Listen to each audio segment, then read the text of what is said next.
everyone. Welcome to the Jewish Voice. I'm Cantor Rochelle Nelson. For those of you that are listening in from outside of Miami, welcome to our show. I am very excited tonight to invite two marvelous human beings, people, musicians, artists. What a treat. The first one that you're going to get to meet tonight is sort of, I consider him sort of on the new side, but he already thinks he's already over the hill.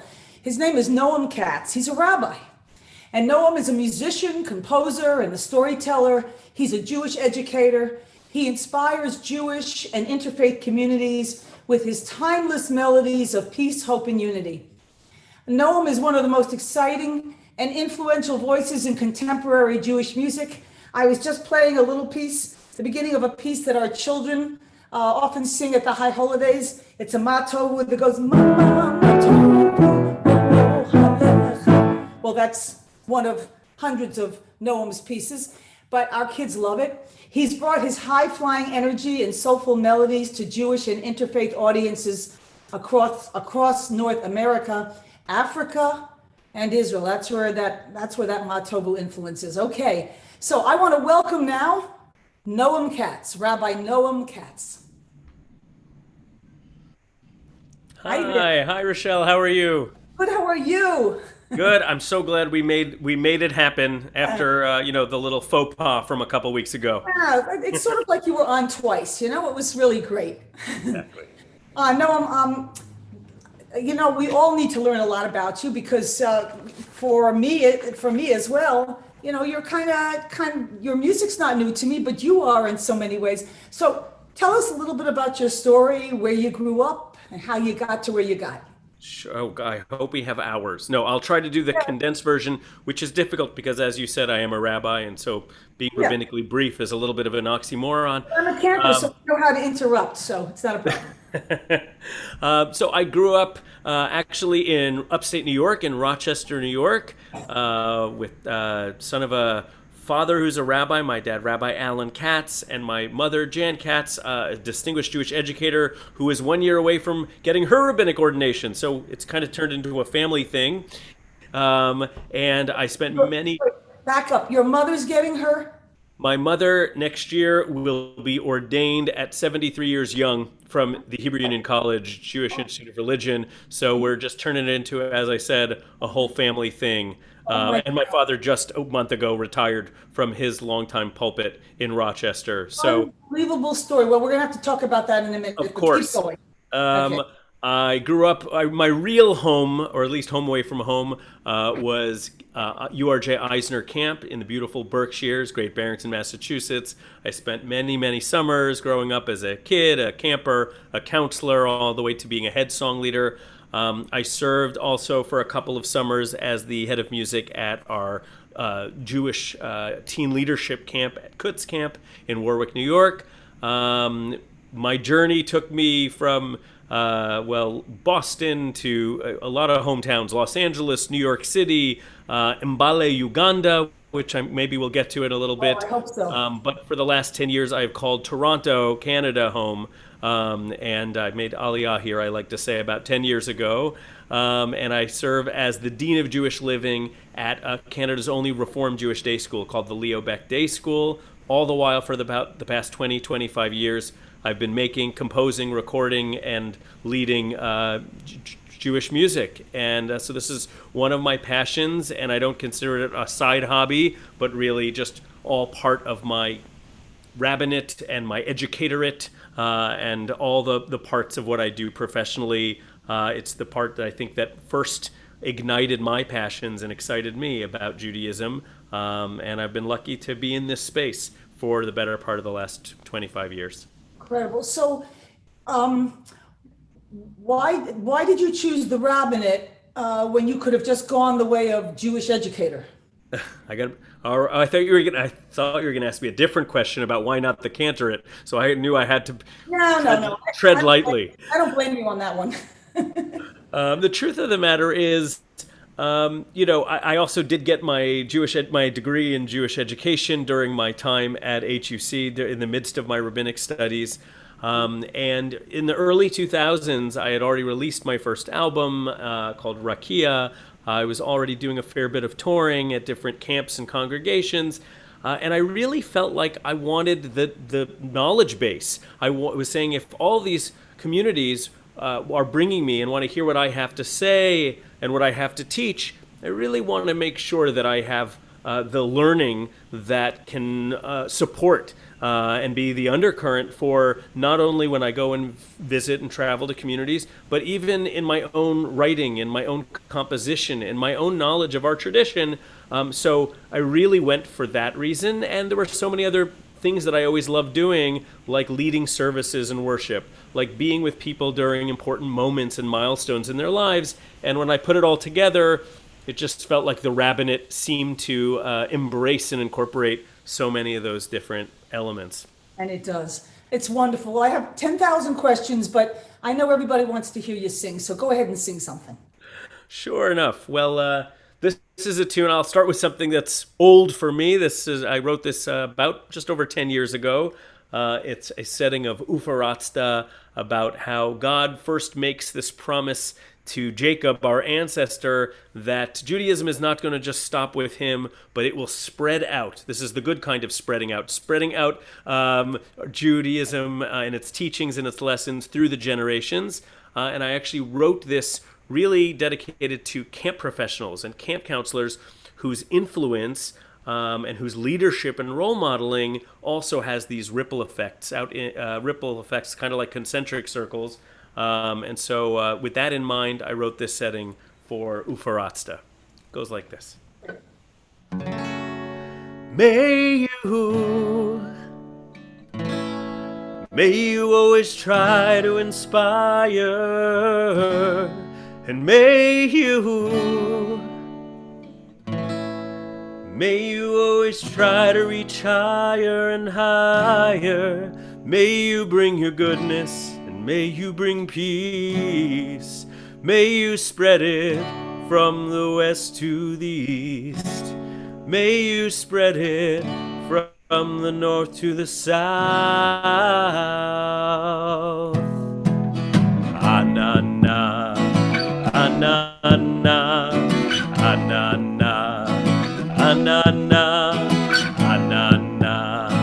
anana, anana. Anana, Yama, Yama, Vakedma, Kedma, Safona, Vahanegba, Yama, Yama, Vakedma, Kedma, Safona, Vahanegba. May you always try to inspire. May you always try to reach higher and higher.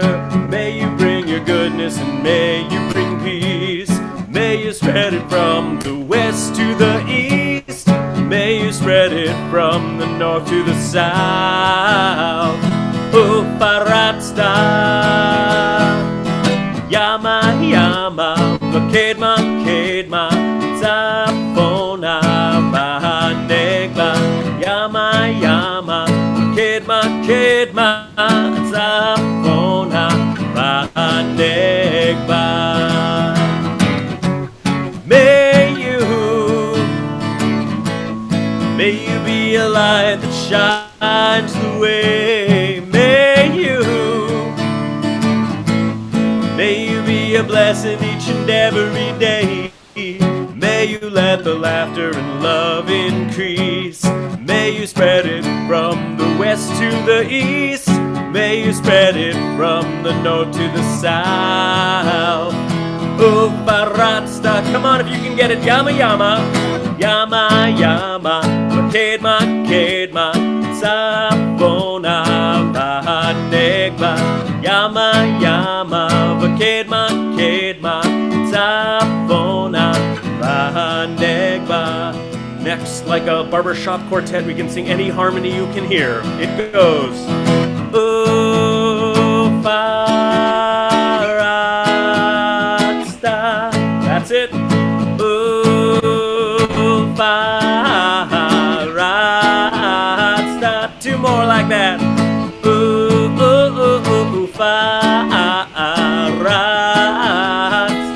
ufaratsta, ufaratsta.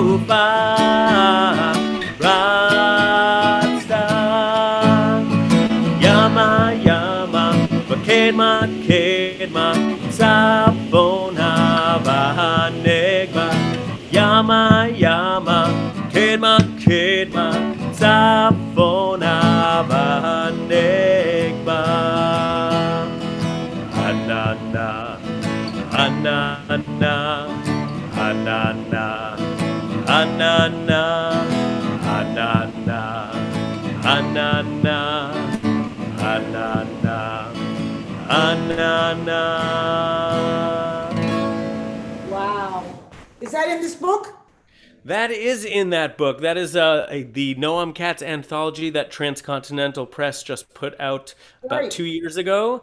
And I it's want got over 70 of my own original Jewish compositions, That's all right. notated. So anybody watching the show, if you have a family member who's a musician, go on to Transcontinental Music, or there's probably 100 other ways you can buy it as well.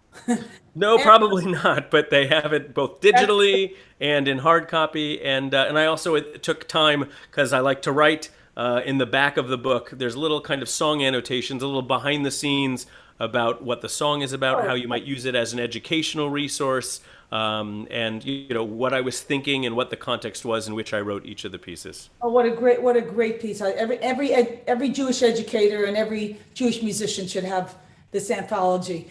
So that was incredible. Noam, going back, I always have a whole list of questions to ask, but I end up not using almost any of them because somebody says something that just grabs me. Tell me about, and I know this is about you, but tell me, Mom went to HUC in New York City? Oh, yes, we all will have become ordained by the very same institution. Although I did 2 years at Hebrew Union College in New York City and then actually moved out to Los Angeles to try to hang out in the West Coast for a little while. So I actually was ordained from the LA campus. But yeah.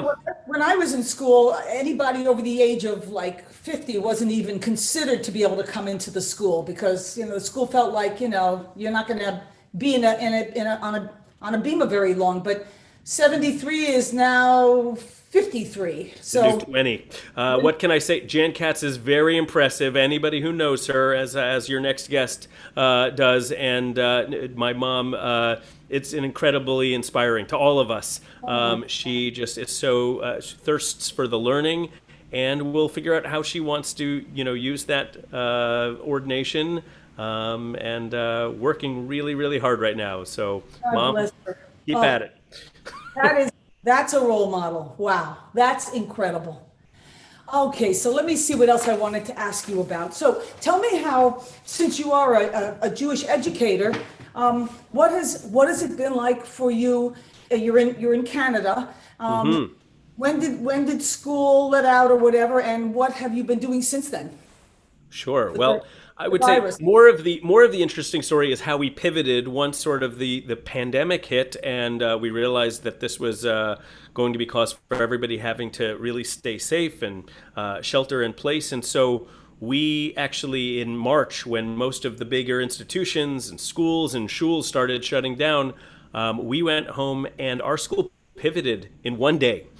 We had one day of gathering our faculty virtually to kind of teach and learn about some of the mechanisms. And I think we even did something before we went to Zoom. We used a different interface or platform. But really within a few days, we were up and running with a complete distance learning program. And so it was a combination of live classes that kids could tune into to see their teacher and all their classmates. And sometimes it was some work at home. And this has been trying and challenging for every family. I mean, including my own. I have my own 3 kids who keep me honest and keep me honestly busy. So everybody did their best to have their kids stay engaged and continue learning. And we really pulled that off for the last 4 months of the school year that just ended at the very end of June here in Toronto.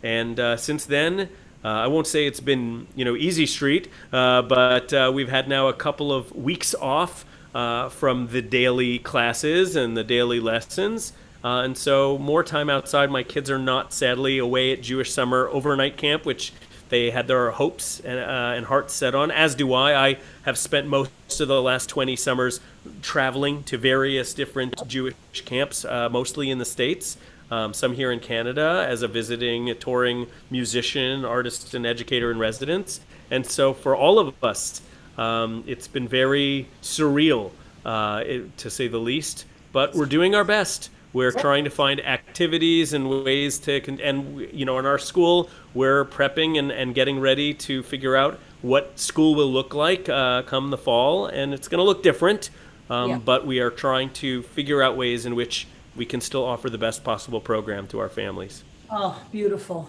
That's wonderful. You have, I have things, just to let people know how much you have done in terms of other things outside of just education and camp. Besides your song leading, you've been educator URJ Eisner, the Kutz camps, URJ Biennials, Cage, BBYO, Limud in England, Nifty conventions, countless other things, and currently serve as the Rabbi/Dean of Jewish Living at the Leo Beck Day School in Toronto, Ontario. And this is really a very special moment because Temple Beth Am, which has an incredible day school, as you know, they have all visited each other. They have all, the educators have all been in touch with each other. And I know that you are, well acquainted with our staff down in Miami. So it's an extra pleasure that I'm talking to someone who also relates so strongly to our day school. Not just artists. I didn't have the opportunity or the privilege of going to a Jewish day school growing up as a kid. I went to my religious school at synagogue, and I went to summer camp. And I think that's really, summer camp sowed the seeds for my own Jewish journey, like so many other people. And so for me, day school has been a welcome surprise in my adulthood. After I got ordained in 2010, I looked around the landscape, and we knew we wanted to be in Toronto, and this was an opportunity. Actually, my job here originally was a combination between being at the day school, Leo Beck Day School, and Camp George, which is our URJ camp up here in Ontario. So I got to, one yarmulke or kippah that I got to wear was very familiar, the world of camp, and one was brand new, which was the world of Jewish day school. And I really love the blending of, if people still use these terms, informal or formal Jewish education. Really, everything at its best is experiential, and I bring music to whatever I do as well, because that's what captivates and really engages. As you know, Cantor, like, you teach without people realizing they're learning. You're teaching Jewish text, you're teaching Jewish values, you're teaching a beautiful repertoire, and it doesn't feel like class. That's right, exactly. So give us another beautiful Noam Katz song. Thanks. So on the topic of camp, as most are closed this summer, I was invited to write a piece for the Foundation for Jewish Camp. Every year they host what's called the Cornerstone Seminar, and it's to train third year and above camp counselors who really are going to be not only the future leaders at their own camps, but probably our future leaders of Jewish community. And particularly special this year was I was approached by friends Chip and Leslie Edelsberg, whose daughter Allie Ray sadly passed away 10 years ago. To mark her 10th yard site, they asked me to write a piece dedicated to her, but of course also in the spirit of what is so special about Jewish summer camp, which is that spirit of inclusion and of belonging. And so just earlier this week, I wrote an op-ed that was on eJewish Philanthropy, and the video was released by Foundation for Jewish Camp. You can find it on Facebook and on EJP. It's a brand new song entitled Belong. Here it is.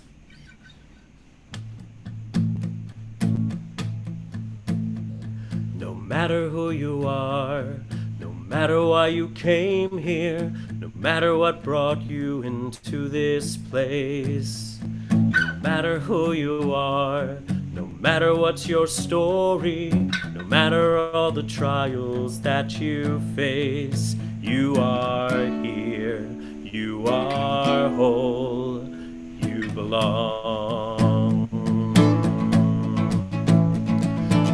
matter if you speak, no matter if you're silent, no matter if the words don't come out right. No matter who you love, no matter how your love shows, no matter what keeps you awake at night, you are here, you are whole, you belong.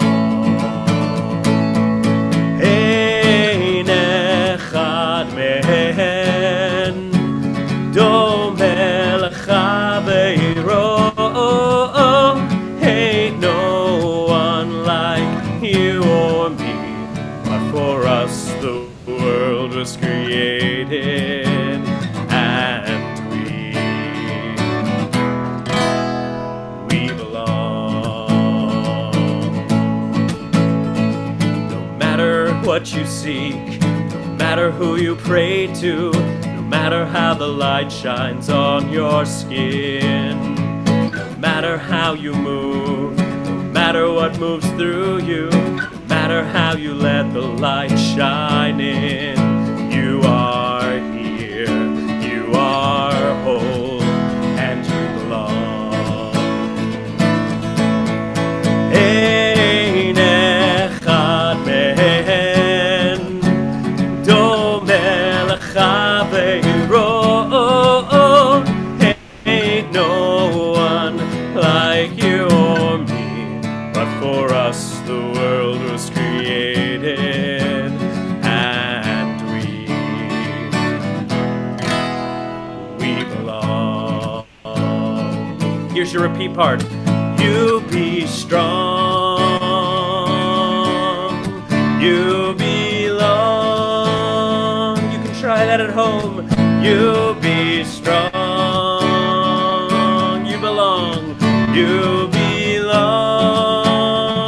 Keep going, you be strong. I was made in your image, you belong, and you were cast in mine. You be strong, each one of us different. You belong, yet each one is divine. You be strong, and if I should forget why and where that I belong, Bishvili Ivra ha'olam.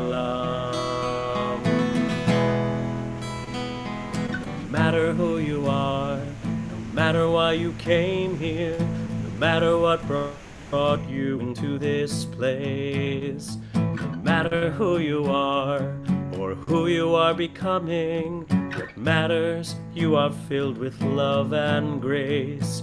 You are here, you are whole, you are seen, you are heard. You're the only one like you in the world, and you belong.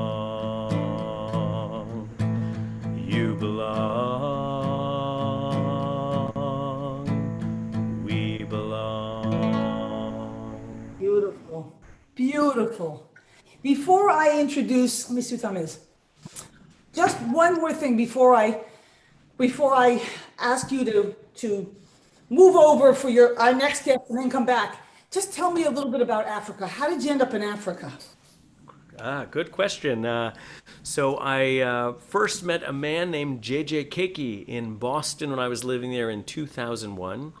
J.J. is a member of the Abiyudaya congregation, a community of Ugandan African Jews who are Jews by choice that converted en masse in the early 1900s, in about the year 1919. There's a long, beautiful history that you can read up on about the Abiyudaya, but suffice to say, they are still a community going strong today. And I was friends with a family whose father was a photojournalist and had spent time visiting them and documenting them, as had Rabbi Jeff Summit, who was then the rabbi at Tufts Hillel, who is also an ethnomusicologist and had recorded some of their beautiful music, which was this kind of merging of East African rhythms and sounds, coupled with their pronunciation of Hebrew and some of their own native tongue, their own dialect called Luganda. And even though I was a high school teacher at the time, I met this man, JJ, and said, as soon as the opportunity arises, I want to come and be with your community in person and volunteer my time. And that actually came to fruition in, the winter of 2003, 2004. So I spent about 3 months living with this community, learning from them, volunteering in their schools, and it just informed so much about, not taking any part of my Judaism for granted or my lifestyle for granted. It informed my music. Out of that, I wrote an album called Mirembe Salam B'Shalom, with a melody that became widespread after that for Am Yisrael Chai, with a kind of an African groove. You got it. That echoed the pronunciation that at the time anyway a lot of the community used with extra vowel sounds at the end of their Hebrew, and I think it also just propelled me towards the Rabbinate and doing this work and social justice work and interfaith work at that. So although I haven't set foot in Uganda in 2005, I've gotten to see some of my friends from the community over the years, and actually today another rabbinic student in New York is none other than a young woman named Shoshana Nambi, who is from Uganda, who is from the same community, and she will soon be ordained as the first female Ugandan Jew to become a Reform rabbi. It's pretty amazing. What an incredible story. Boy, yeah, just wonderful. Well, just give me 16 measures of Amen. So everybody can hear a little bit of 16 measures. All right, I'll try to count my best. I'll count them for you. Amen, Amen, Amen Yisrael Chai. Amen, Amen, Amen Yisrael Chai. Oh, De Avinu Chai. Oh, De Avinu Chai. Incredible. You're wonderful. Thank you. And stay around because I'm going to bring you back at the end so that you and Steve can chat for a minute. Okay? Sounds good. Thanks so much, Rochelle. Thank you. You're wonderful. So now I'm going to introduce my next guest. So I'm trying to remember where Stephen and I first met, but maybe he'll have a better sense. But for 30 plus years, so this is a very old piece here. So let's say well over 30 years, Steve Dropkin has actively been involved in Jewish music. He was a song leader in his beginning career. He learned at the Eisner camps in Great Barrington at the age of 14. In high school, he was a regional song leader for the Jersey Federation of Temple Youth, a region of NIFTY. And by the way, he says he also is included on 3 of the NIFTY song albums. I played flute on one of them, which we'll get back to in a few minutes. In college, he majored in theater at Clark University in Worcester. Steve's song leading career blossomed. He's had many successes. He's traveled all over. He's an incredible composer, a wonderful personality, and a dear friend. I'd like to welcome now Steve Dropkin. Hey. Hello. All right. We gotta see more of your face. You're not fully on yet. You're just in a little box. So let's see. Oh, that's my puppy. So Steve, Better? all right. So you're on. I'm just accustomed to seeing a whole full vision of you. But That's your producer's deal. I don't know how to. all right, Andrea. She deserves a moment off here and there. So she'll come. That's okay. That's okay. I'll refresh your memory for you. It was 1979 in Jeff Kern's basement in Brooklyn. It was you that was with me. It was me. It was me that drove you home too. We were recording Oseh Shalom, Debbie Pinto's Oseh Shalom. Right, and I played flute, and yes, Freelander was there, and Jeff Klepper, and it was yes. Louis Dobin was there, and a whole slew of other characters in Flatbush, Brooklyn. Yeah, it was an incredible experience. It really was. It really was. And it was my very first year of school, my very first year in New York. I was living with a family in Brooklyn and in this tiny little room that was like the size of a closet, but it was an incredible, and I would take the train every day, an hour back and forth to HUC in Manhattan. Those were the days. Yeah, but that was like 3 lifetimes ago. For sure. So, so Steve, it didn't even. Thank you for the bio. It didn't talk about the writing. It's ancient. That's an ancient thing. I was 6 albums later. Yeah, that's why I stopped where I did, because it doesn't begin to take me where I want to go. So introduce yourself to everyone. And I'm just going to ask my daughter to take this and text Andrea and tell her I need a larger picture of my friend Steve. He's in a box. He's all boxed up. Well, hi everyone. Steve Dropkin, native New Jersey person, Eisner Camp alumni for 11 summers, which is really how it all begins. And Noam understands certainly how the foundation of our Jewish roots come from, really great, a great decision by my parents to send me to this camp. And it was the gateway to being involved in youth group and creating a Jewish identity that turns us into the people that you and I both are today. It's really being Jewish full time, 7 days a week, 24 hours a day, 365 days a year. We get to do this because we're involved in our Jewish music, and like a very, very dear friend said to me, we touch people, and music is the conduit. And if you take the Heschel expression, those who sing pray twice, and Dr. Ron Wolfson, who said in Synagogue 2000, he says the key to connection in Judaism is music, music, and music.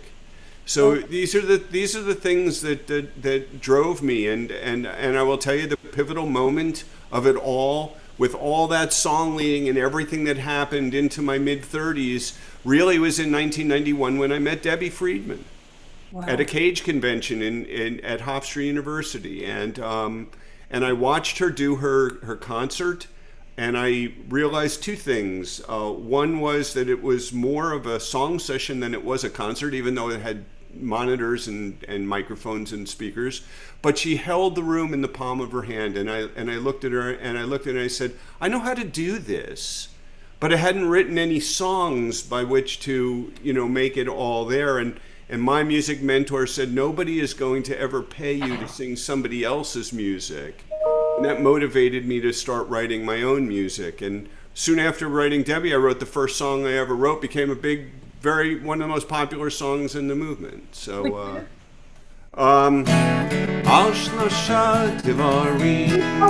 Keep going, Steve. Now, I want to hear it. Go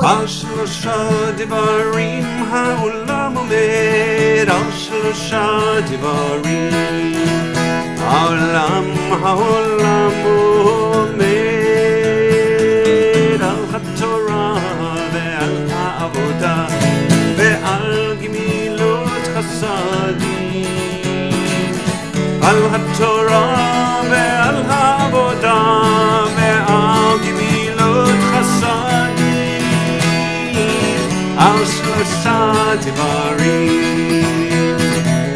על 3 דברים העולם עומד, על 3 דברים, על 3 דברים העולם עומד, על 3 דברים. Everyone in my synagogue knows that piece. We use it to put the Torah away and sometimes dress the Torah, and we use it on the high holidays. It's just one of hundreds of your pieces that are so incredible. What in your childhood? Well, you did talk about leading up to it, but how come you didn't pivot into cantorial school or rabbinic school and you stayed? It wasn't for a lack of trying.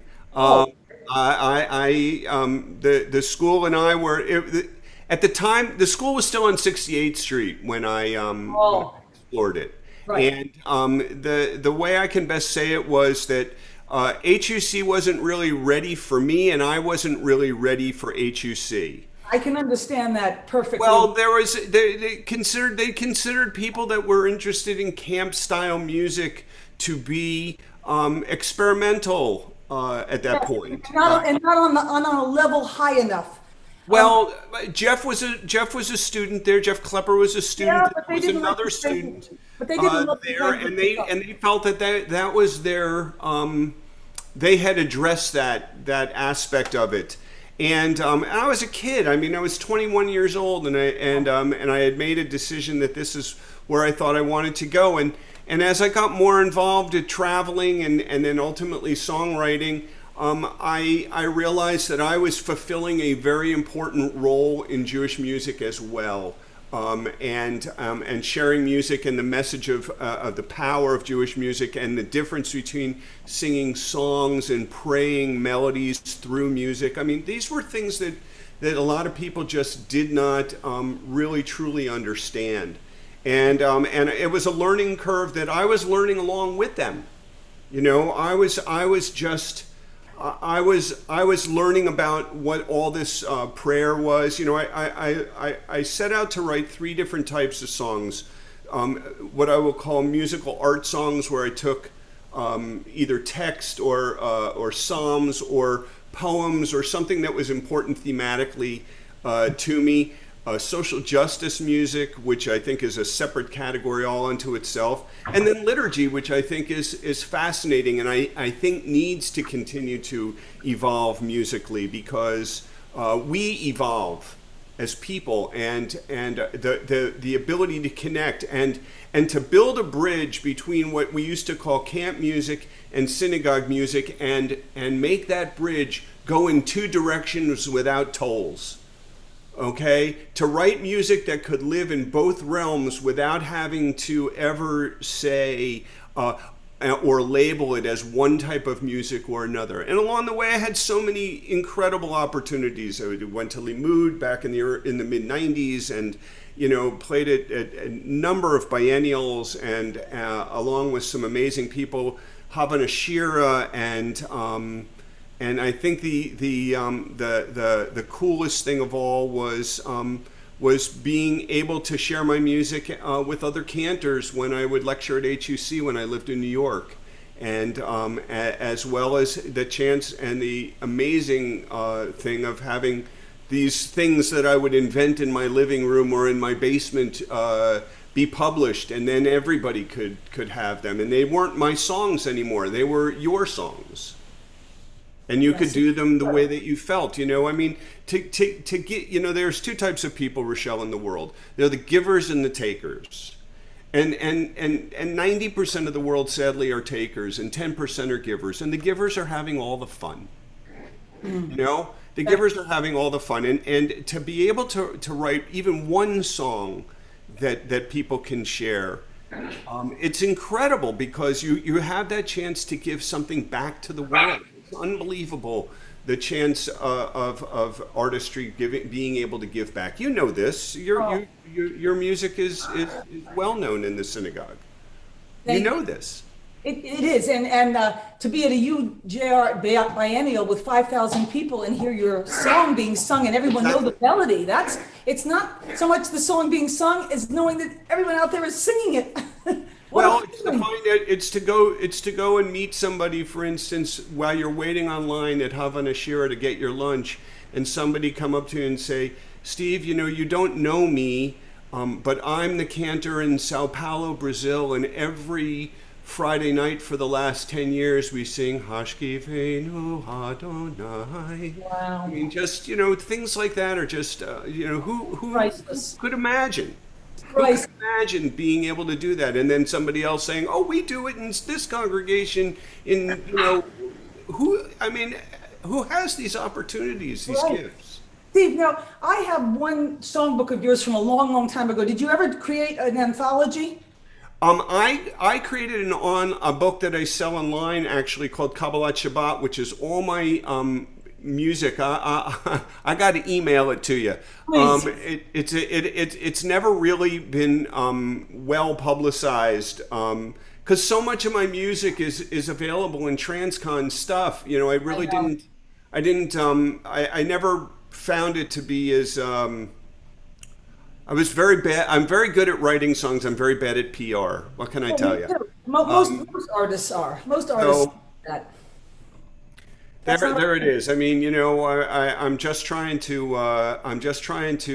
you know, I realized that when after 9/11, when a lot of things changed in congregations because budgets changed, I realized that soloist work was really where I was going to be able to continue, you know, doing that in the occasional touring. So, you know, I started out in a small congregation on the west coast of Florida, and then I served in Boca Raton, and then I went to California, and now I'm doing two congregations because of Zoom. I do a congregation in California, and 2 hours earlier I do my new congregation in Lancaster, Pennsylvania. Oh, that's wonderful. So, and you can do that because of Zoom, but what will I can happen? also do that because of time zones.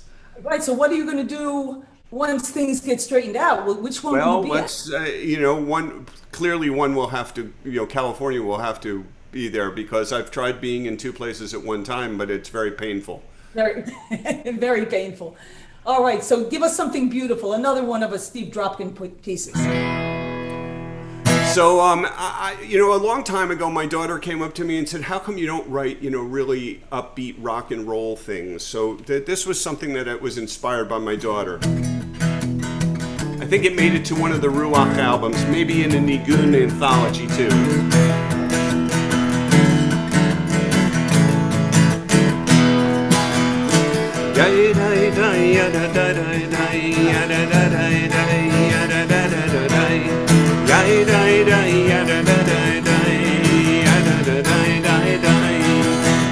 ביום ההוא יהיה אדוני, אדוני אחד ושמו אחד. ביום ההוא יהיה אדוני, יהיה אדוני אחד. ביום ההוא יהיה אדוני, אדוני אחד ושמו אחד. ביום ההוא יהיה אדוני, יהיה אדוני אחד. Now on that day, oh dear, you will reign and will know that you are one, and your name it too is one. Now on that day, on the earth, you will reign and will know that you are one, and your name it too is one.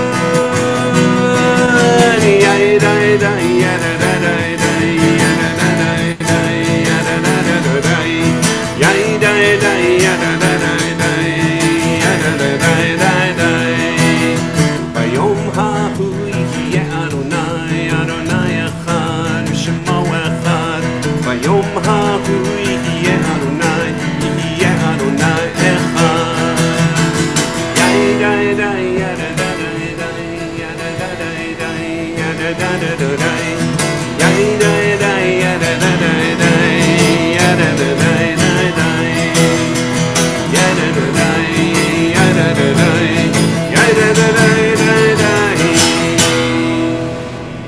Fantastic. Oh, wonderful, wonderful. So beautiful. How has the virus, the COVID, how has this affected you? Well, I know you've got two congregations on Zoom. Well, no in-person things. You know, sadly that back in the spring when I was still in California, my day school job dried up after 5.5 years because they could not figure out how to do music on a face-to-face basis. Where and I think this is the biggest dilemma for teaching is how do you if you cannot hear the kids sing back to you, you cannot there's a fail to connect. So that's a very, very tough, and we're trying to figure out innovations for that. And you know, here I am in a brand new city in a brand new congregation, and I can't meet the people. Okay, but I think the thing that I have to continually remember, Rochelle, and I hope I get to sing something again. But the thing that I have to remember is that I'm not the only one.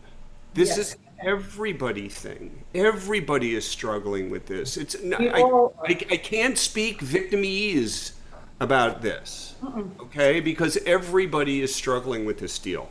So it is. I It know. is what it is, you know. It's interesting. We feel like we're the only one because we're in our own little house or wherever we are. But the truth is, and it's not even our city or our town, it's the whole world going through this. It's everybody everywhere is alone. is being affected by this, either directly or indirectly. There's nobody can hide in a corner on this deal. No one. All right, I want another song from you. So I'm like I said, I'm an advocate for things. I don't like the word change. I do like the word evolve, because I do think that our ways that we pray and connect, and especially in a spiritual way, is very, very important. And I see that through the ritual of prayer. And by the way, you cannot get to spiritual without the word ritual. It's embedded in there. So, if you don't have ritual, you can't get to spiritual. Very smart.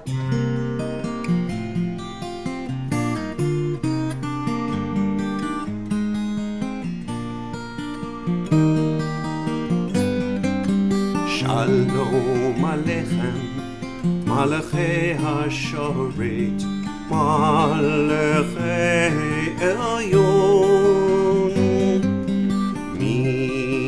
Melech, Malachei HaMlachim, HaKadosh Baruch Hu,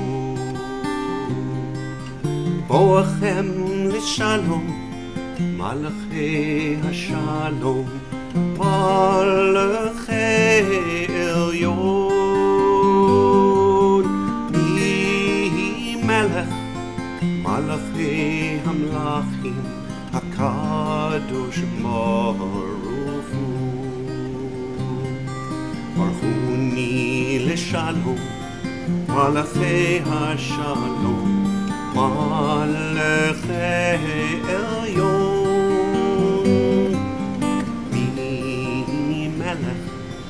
Malachei Hamlachim, HaKadosh Baruch Hu, Tzedchem L'Shalom, Malachei HaShalom, Malachei Elyon, Melech, Malachei Hamlachim, HaKadosh Baruch HaKadosh Baruch Hu, HaKadosh Baruch Hu.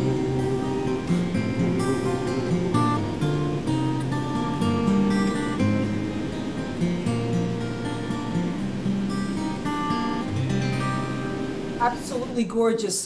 A side of you I haven't heard before. The soul, the searching, the pain, the challenges of life all come out in that beautiful piece. Thank you. Gorgeous. Is it available? It is recorded. It was on my last CD that came out. Geez, it's already 7 years ago. I did the CD in memory of my brother. And the CD came out. I can't believe it's 7 years already. Well, I have to have that CD because I have all your stuff. So, and it's in the book. I'll promise I'll send you the book. Okay.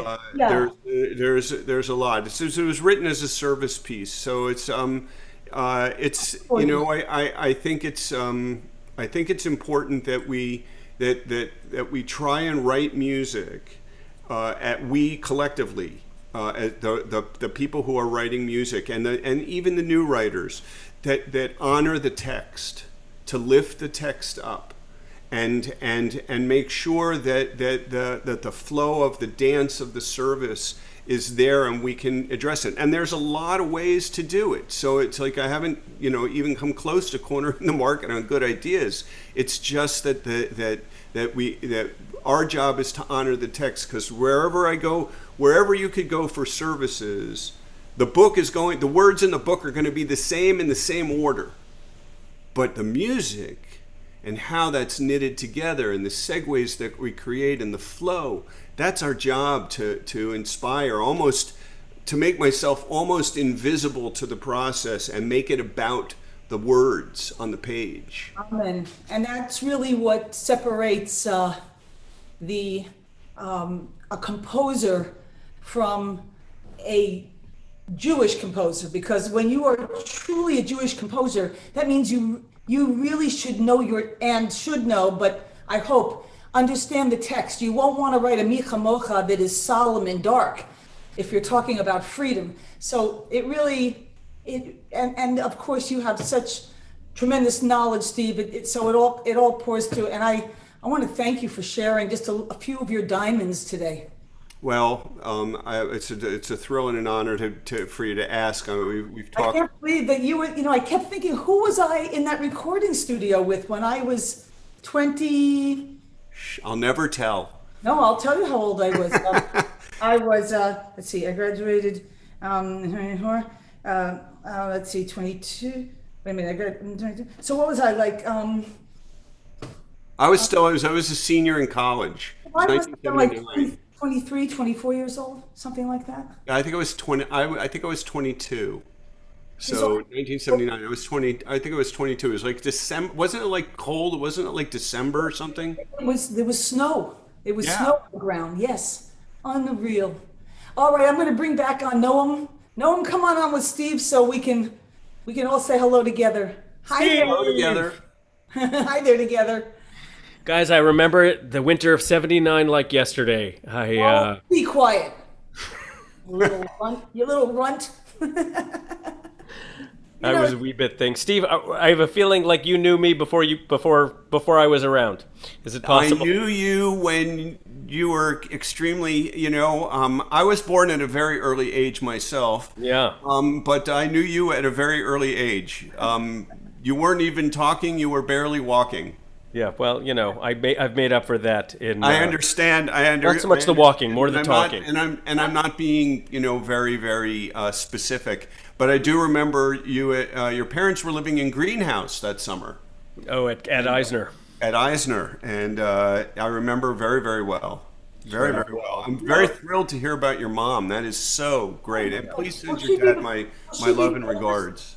Will she be the oldest rabbinic student to ever graduate? I don't know I don't know who holds the record. Does. Well, Helga Newmark was a late graduate, I believe. But not that late. Not that late. You know what? My mom is very, very young at heart and young at spirit. Everybody knows her. So. I'd love to meet her. Great lady, Michelle. Really great lady. Oh, she has to be. Special soul. And look at what the camps, the Jewish, parents miss such an opportunity not to send their kids to a Jewish camp, because you can give them the best day school, you can give them Sunday school, the top, you can bring in performers from all, but until they live it in a Jewish atmosphere, it's nothing like it. I think Jewish camping for young people is the singular key to building a solid foundation, because all of a sudden they're doing it for themselves as opposed to doing it for mom and dad or grandma or grandpa. They find themselves, and there's a niche for every single kid in camp. That's true. It doesn't exist in the Sunday school world quite the same way. Not that it's that's not invaluable unto itself. I personally think that camp creates an identity for kids to find themselves and realize that being Jewish is not a very cool thing. Very cool. And I want to thank both of you so much for being on the show tonight. You brought a lot of love and talent and warmth to so many people. I know that I get many, many, many vast. Sometimes I have my daughter's counted over 350 people just watching me. Forget about you. So you're reaching out to a lot of people, and we're going to pray that this virus ends, that the camps will all be open next summer, that if you didn't send your kid to a Jewish camp to find themselves in their Jewish soul, send them and let them know what it is like to have leaders like this that grow up with them and then become stars of our movement.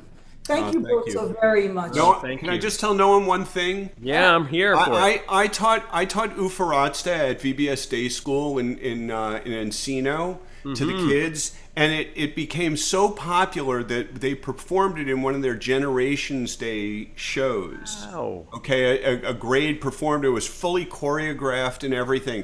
Kids just dug that song. So when you sang it tonight, it really made my heart jump in a very, very good way. You know, I don't need to go to the cabinet for arrhythmia medicine. It's really good stuff.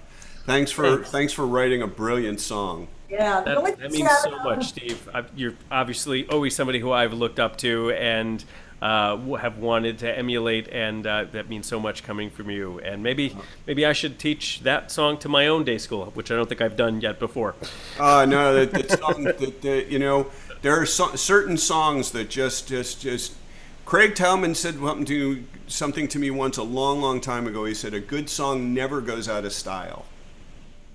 So true. Amen. All right, my sweet friends, stay healthy. You too. Everybody. Everybody stay safe. Thank you. Love to you and to your families. And my vision for my future and my hopes is to write a song with each one of you. Oh, I like that. Oh, that would be awesome. All right, still a lot of months left of 2020. So that's what. Not to worry. I'll get to you. All right. I love you both. Take care, and thank you for joining the Jewish Voice. Thanks, everybody. Thanks for having me.